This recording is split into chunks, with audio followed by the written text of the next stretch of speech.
salt kalan yani 4 günün içinde kaldı.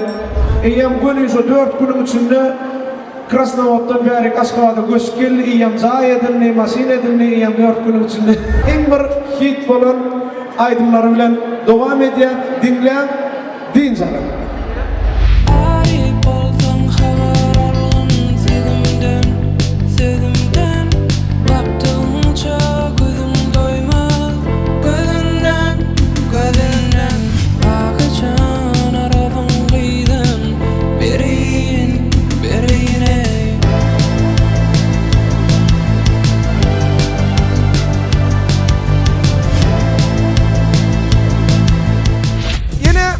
Görmedik kaydımız ile devam ediyor.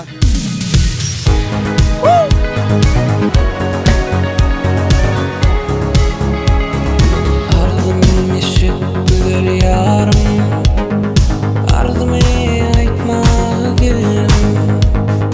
Ardım eşit güzel yarım, ardım aytma gelim.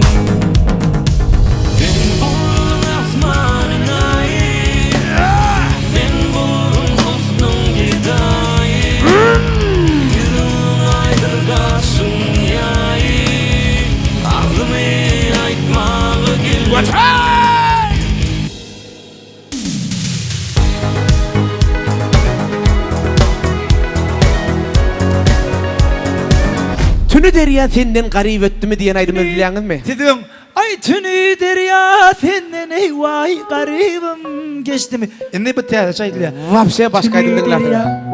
Yürüdük mü? Hemen bir çapak çalalıyla, birinci tapar şu yerde yanına yaşaydım. Yürü.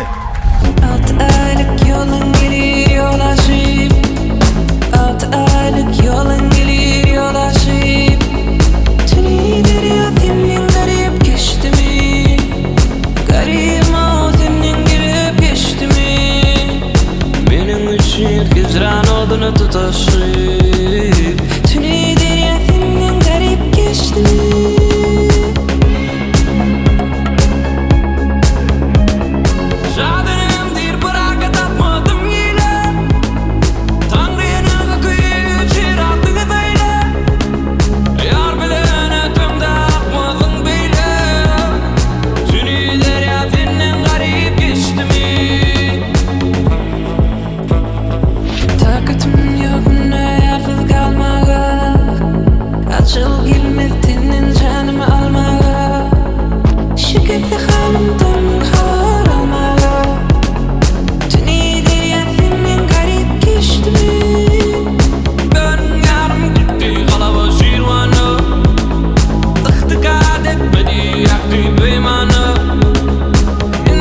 Never